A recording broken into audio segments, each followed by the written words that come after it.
way I understand this challenge that we are facing today is that it's actually a crisis of consciousness.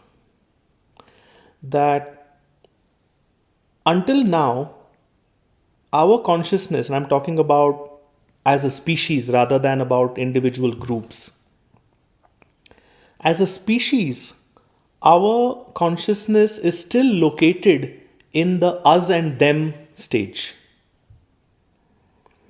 And as long as our consciousness is primarily located in the us and them level, we will always give primacy to what matters to us, wherever I'm located, as a man in a gender role, as a country in a geographic or geopolitical role, as a leader in an organization or whatever. So there is always a sense of us and them. When the center of gravity of our collective consciousness shifts out of the us and them and evolves to the level that we are all part of something that is one, where the us and them become secondary to some kind of higher unity kind of consciousness, we will forever be talking about us and them and making rules that favor us and are not appropriate to them.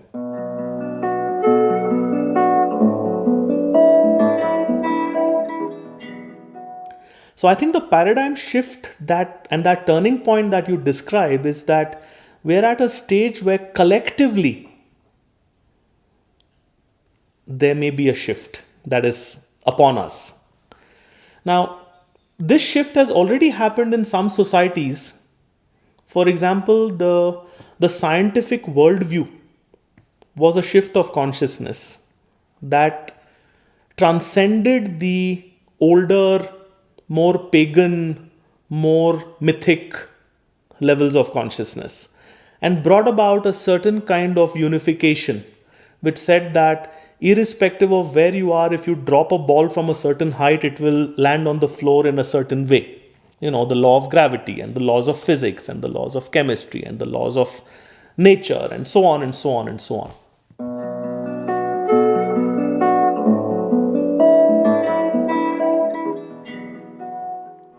But they were still at a conceptual level of different laws. Now I think we are even talking about a stage that's a little higher than that, which is what are the things that apply to us collectively, which is it's no longer us and them, but it's about we. And when that shifts, when that shift of consciousness takes place, and that is the turning point we are at, I suspect that the broader context, the ecological context, the way you describe it, will become a factor. At the moment, the ecological thing is not a factor unless it impacts me personally, because I'm still in a us and them mentality. But if our consciousness shifts from us and them to the scientific, the it consciousness, it applies to these laws apply to everybody. And then we are starting to say that the implications for all of us are that our collective future we have now mortgaged for a certain level of comfort and lifestyle today.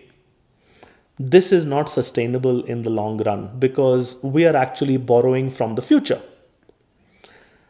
Then, hopefully, there will be a real shift.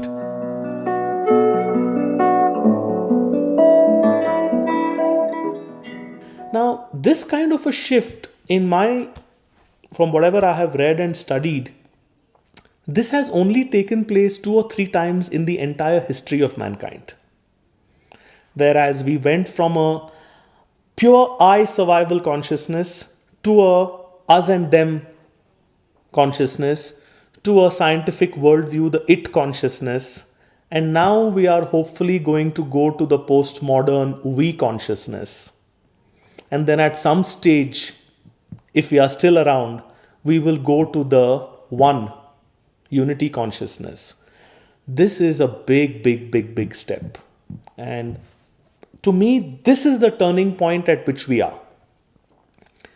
It's It's a difficult concept to grasp in many ways, uh, but it is the job of the thought leaders to be able to articulate and to be able to help people and guide people through this process. This is our role, whether it's the media, which has a role to play, whether it is education, which has a role to play, which is leaders who have a role to play, which is spiritual gurus who have a role to play. Um, if we can find a way to impact and influence this level of consciousness, then the kind of paradigm shift that you're talking about will actually start to happen from the inside because our consciousness has shifted.